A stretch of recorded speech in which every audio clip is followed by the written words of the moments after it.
В Юго-Остинском научно-исследовательском институте прошел научный семинар в честь столетия Нафи Джусойты, организованный отделом новой и новейшей истории. Заведующий отделом Костад Зугаев представил участникам семинара общественно-политическую сторону творческого наследия Нафи Джусойты.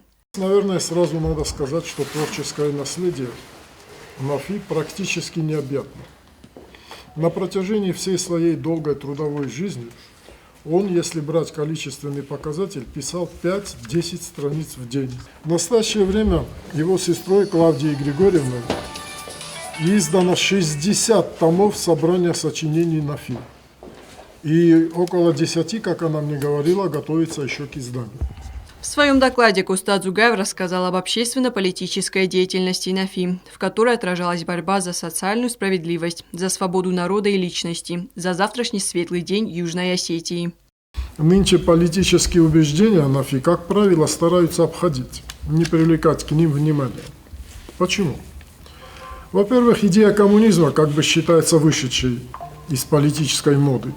А во-вторых, в принципиальных политических вопросах сам Нафи был непреклонен. Что касается гражданских дел, то здесь следует отметить в первую очередь его борьбу за родной язык, за осетинскую литературу и культуру в целом.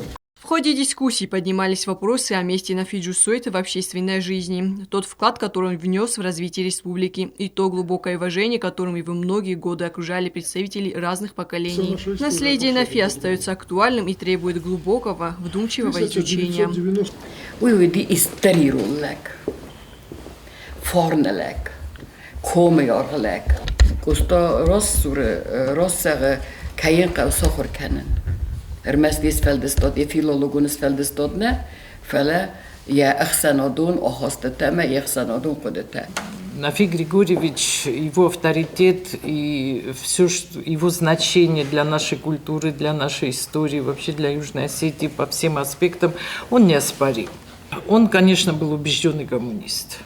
Он был человек, да, мы все знаем его, слава богу, очень четких принципов, которые соблюдал всю жизнь и, так сказать, от них не отходил. Для осетин он оставался не просто выдающимся профессионалом, но и человеком, чья деятельность продолжает служить примером и сегодня. Участники выразили уверенность, что подобные встречи способствуют укреплению научного диалога и формированию более глубокого понимания национального культурного наследия. Дарья Хурева, Заур Устаев, Фатима Кумаритова. Информационный выпуск сегодня.